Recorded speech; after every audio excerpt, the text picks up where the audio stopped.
let's go over some books that I do not see talked about on Booktok nearly enough. I follow a very diverse range on Booktok, and these are some diverse books that I do not see talked about hardly as much as they should. That doesn't mean I don't see them. It means I don't see them enough. So maybe you see them as well and you are aware of these books. But let's try and put some people onto these books that haven't seen them. And let's start with a fantastic indie author with Latinx representation, sapphic fantasy, YA, botanical setting. Let's talk about it. I am talking about none other than the Flowers of Prophecy series by Natalia Hernandez. Natalia is Salvadorian. She writes some fantastic representation in these books. We have a great story. We have magic through flowers. We have sapphic love. We have Achillean love. We have so many things in the 3 books that are out in this series. I do believe she said it's slated to be a 4-book, maybe 5-book. I'm not 100% sure. Maybe we'll get lucky and she'll chime in and correct whatever that is.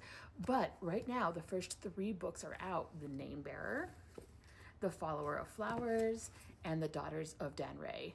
When I tell you that this series has me in a whole chokehold, I've listened to the audiobook of the first 2 twice each, and then I have listened to this one once. I'll listen to it again before the other book comes out, but this book is beautiful. And if you don't think these covers are enough to draw you in, then I don't even know what to tell you. And this one kind of matches my hair, so obviously it's my favorite. Up next, we have a Mexican author, Leopoldo Gaut, who wrote Piñata. He also wrote Ghost Radio, which I didn't enjoy as much, but was very interesting as well. But Piñata is horror, and it has some of the most dramatic and cinematic imagery I've ever experienced in a horror novel. This book is fantastic. It's not very long. It's a quick horror read, but it is very gory in places. It is a possession horror. It has ancient mythical beings, it has artifacts, it has all kinds of really great items for a horror novel set in Mexico, and I really enjoyed reading this one. Up next, we have some Slavic mythology in the Foul Days and Monstrous Nights duology by Genoveva Dimova. This is so good. And when I tell you, I recommend the audiobooks for these ones. First of all, if you're just getting into audiobooks and you're looking for something easy, linear, not too many POVs to follow along with to get used to audiobooks solely without a physical copy, I highly recommend these as a great starting point. They're cinematic, they're fun, they're interesting. The accent of the narrator lends so much to the story and the setting. It is dark, it is gothic, it is misty, there's monsters in it, and just political intrigue and just so much fun stuff. We have shadow witches, we have great things, and a little bit of a murder mystery plot that will keep you intrigued. Let's talk about a little bit of indie cozy horror with Azalea Crowley and Good Morning Darling. This was so fun. I read an arc of this book and then I went out and purchased the physical copy myself because it was that good. We follow Ella and Eugene. Ella has autism representation in the book and it's done so well. The author also is diagnosed autistic, and we also have a man, Eugene, who is broody and just grumpy, but is sweet underneath, and he has a shadow that has nefarious plot lines along with it.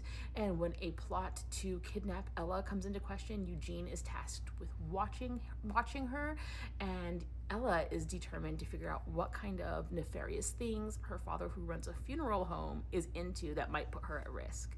Of course, Eugene knows, but Eugene can't tell her.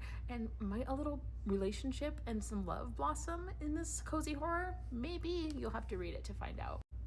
The last one I want to talk about is The Hacienda by Isabel Cañas. Isabel Cañas has 2 books out right now, The Hacienda, which is my favorite, and Vampires del Norte, which is also extremely good. She also has The Possession of Alba Diaz coming out in, I believe, August. I'll correct it on the screen if I am wrong, but this is so good. This is haunted house.